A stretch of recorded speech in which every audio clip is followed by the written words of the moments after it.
سب سے پہلے مفتی صاحب میں آپ کا بہت بہت شکر گزار ہوں کہ آپ جی نے اپنے یوٹیوب ویڈیو پہ جو تبلیغی جماعت کے اوپر بدعت کو بتایا ہے، تو میں بھی اس بدعت میں مبتلا تھا، لیکن آپ کی ویڈیو کو دیکھ کے جو ہے میرا کافی ذہن جو ہے وہ کھلا ہے، اور الحمدللہ اب میں اس بدعت سے دور ہو چکا ہوں۔ اس کے لیے بہت بہت شکریہ آپ کا۔ جی مفتی صاحب، مجھے آپ کو ایک چیز بتانا تھا، جیسے یہاں میں شورا والوں کی طرف سے جڑا ہوا تھا، ٹھیک جی ہے؟ تو آپ نے مطلب کہا ہے کہ شورا والوں میں بدعت کم ہے ان کے مقابلے میں، نظام الدین کے مقابلے میں، جی لیکن میں مانتا ہوں کہ ایسا نہیں ہے۔ یہاں شورا والوں میں بھی اچھی خاصی بدعت مبتلا ہے، بہت زیادہ، وہ بھی بالکل نظام الدین کے مقابلے تک پہنچ چکی ہیں، آپ سمجھ لیں تو۔ ان کے اچھا بیانات میں بھی ایسی چیزیں ہیں، اور میں جب بیانات میں بیٹھتا ہوں تو مجھے ان سے مطلب کافی ان چیزوں پہ اعتراض ہوتا ہے کہ وہ ایسی چیزیں بیان کرتے ہیں، جیسے مثال کے طور پہ ایک صاحب بہت بڑے، ایسا بھی نہیں مفتی صاحب کی مطلب کافی بزرگوں میں آتے ہیں،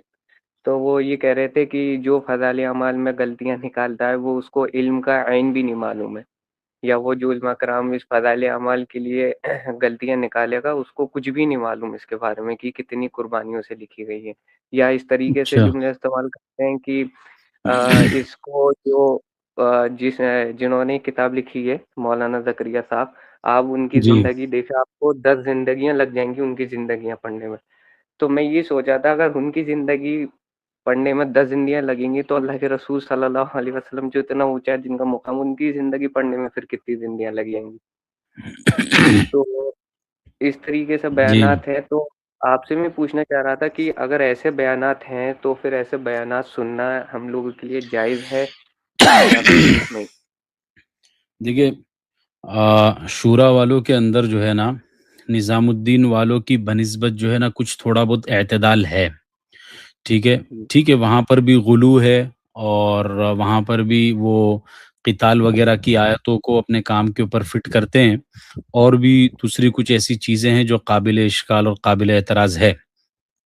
رہی جی بات یہ کہ فضائل اعمال کے اندر غلطیاں ہونا، تو دیکھیے فضائل اعمال مجموعی اعتبار سے بہت اچھی کتاب ہے،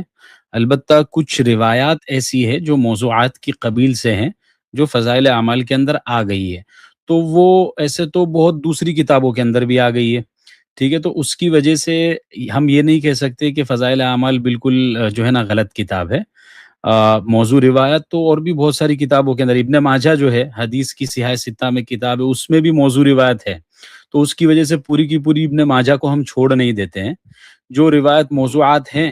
ان کو نہ پڑھے، ان کو چھوڑ دے، باقی کتاب اچھی ہے۔ اور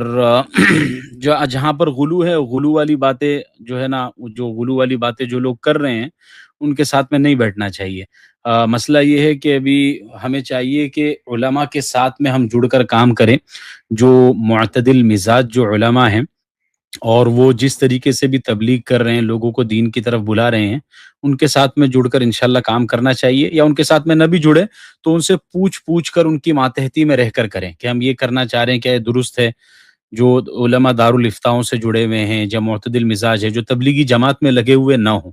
تبلیغی جماعت میں جو لگے ہوئے علماء ہیں ان کے اوپر تھوڑا سا مسئلہ ہو گیا، تبلیغی جماعت کا حال ان کے اوپر غالب آ گیا ہے، تو وہ چیزوں کو سمجھ نہیں پاتے ہیں، ٹھیک ہے، جی اچھا، لیکن ٹھیک، مفتی صاحب جو میرے محلے جی، کے علماء کرام جو جماعت سے نہیں جڑے ہوئے ہیں، انہوں نے ہوں، مجھے منع کر رکھا ہے کہ آپ جو ہے نہ جائیں تو بہتر ہے، لیکن جب میں نہیں جاتا اور یہ بات اپنے ساتھیوں کو بتاتا ہوں کہ مجھے منع کرا ہے، تو وہ یہ الفاظ کہتے ہیں کہ ان کو کیا معلوم، انہوں نے کبھی کیا وقت لگایا ہے، ان کو اس کام کی اہمیت کے بارے میں کیا معلوم، تم ان سے اگر اس کام سے دور ہو جاؤ گے تو وہ مثال دیتے ہیں جیسے ایک درخت کا پتا نکل جاتا ہے تو وہ کہاں جائے کیسے جائے، تو کہیں گے اگر تم اس ماحول سے دور ہو جاؤ گے تو ویسی ایمان تمہارا کمزور نہ ہو جائے، باطل تمہیں چھین نہ لے، تو یہ استعمال نہیں نہیں، کرتے ہیں۔ یہ بات بالکل غلط ہے۔ مروجہ تبلیغی جماعت کی جو ترتیب ہے جس کو مولانا الیاس صاحب نے شروع کی ہے، 1350 سال تک تو کوئی بھی اس میں لگا ہوا نہیں تھا، تو کیا سب جی کے سب وہ درخت کے سوکھے پتے بن گئے تھے؟ اور آج بھی مروجہ تبلیغی جماعت میں جو لگے ہوئے لوگ ہیں ان کی تعداد دکھتی بہت زیادہ ہے، لیکن اگر آپ مسلمانوں کی پوری تعداد کو دیکھو تو ان کے مقابلے میں ان کی تعداد بہت کم ہے۔ آج بھی تبلیغی جماعت کے اندر اگر تبلیغی جماعت کا اعلان جو ہوتا ہے نا، اعلان جی، ہونے کے بعد آپ دیکھو مسجد میں کتنے لوگ اس بیان کے اندر بیٹھتے ہیں، مشکل سے جی، 5 7 8 اگر بڑی مسجد ہے اور وہاں کا عملہ بڑا ہے تو 15-20 لوگ بیٹھ جائیں گے، اس سے زیادہ لوگ نہیں بیٹھتے۔ اچھا یہ وہی لوگ ہیں جو کنٹینیو جو ہے نا تبلیغی جماعت کے اندر لگے ہوئے ہیں، اور وہی لوگ اعلان کرتے ہیں، وہی لوگ بیان کرتے ہیں، وہی لوگ بیٹھتے ہیں، اکا دکا کوئی نیا آدمی ہوگا جو بیٹھ جاتا ہے۔ تو تعداد والی جی، کوئی ایسی بات نہیں ہے کہ ان کی تعداد بہت زیادہ ہے یا ایسا ہے، بلکہ جو کچھ لوگ مخصوص لوگ جو لگے ہوئے ہیں وہی لوگ لگے ہوئے ہیں، نئے لوگ اب ان سے متاثر بھی نہیں ہوتے، ٹھیک ہے، جی۔ یہ مسئلہ ہے۔ بس مفتی صاحب ایک لاسٹ آپ کا مشورہ چاہیے تھا کہ میں کیونکہ ایک ینگ ہوں، اسٹوڈنٹ ہی ہوں، ایم یو میں پڑھ رہا ہوں، تو آپ جی اپنا مشورہ کیا دیں گے کہ مجھے آیا تبلیغی جماعت میں صحیح نیت سے کام کرنا چاہیے جڑ کے، یا پھر مجھے علماء کرام کے تحت رہنا چاہیے، اور اگر میں دین کا کام کرنا چاہوں تو کس طریقے سے کر سکتا ہوں آج کے سینیریو کو، یا آج کے ماحول کو، یا آج کی ڈیٹ میں ایسا ینگسٹر، کیونکہ ہمارے دل میں بھی ہوتا ہے کہ ہم بھی دین کا کام کریں، لیکن ایک یہ ہوتا ہے کہ تبلیغ کے علاوہ ہم کیسے دعوت دیں، تو آپ تھوڑا اپنا فائنل کنکلوژن دیکھیے یا مشورہ۔ تبلیغ کے علاوہ کیسے دعوت، جیسے میں ابھی دعوت دے رہا ہوں، یہ بھی ایک دعوت ہے، مفتی یاسر ندیم الواجدی صاحب غیروں کے اندر کام کر رہے ہیں، وہ بھی ایک طرح کی دعوت ہے۔ اس کے علاوہ جتنے علماء ہیں اپنے اپنے علاقوں کے اندر اگر آپ غور کرو گے تو وہ بھی اپنے اپنے اعتبار سے کچھ نہ کچھ دعوتی کام کر رہے ہیں، کوئی کسی کو پڑھا رہا ہے، کوئی کسی کو سکھا رہا ہے، کوئی کسی کو دین کی بات سمجھا رہا ہے۔ تو آپ کسی بھی اعتبار سے چلتے پھرتے اٹھتے بیٹھتے، ابھی جیسے آپ اسٹوڈنٹ ہو برابر، تو آپ اسٹوڈنٹ ہو اور آپ نے صحیح راستے کو پہچان لیا ہے کہ بھائی دین کے اندر کامیابی ہے، آپ صلی اللہ علیہ جی، وسلم کے طریقے کے اندر کامیابی ہے، تو آپ کی ذمہ داری یہ ہے کہ آپ کی کلاس کے اندر جتنے لوگ ہیں جو آپ کی ریچ میں ہے، جو آپ کی پہنچ میں ہے، ان لوگوں تک آپ دین کی صحیح بات پہنچائیں، آپ ان کی فکر کریں، ان کے بارے میں جو ہے نا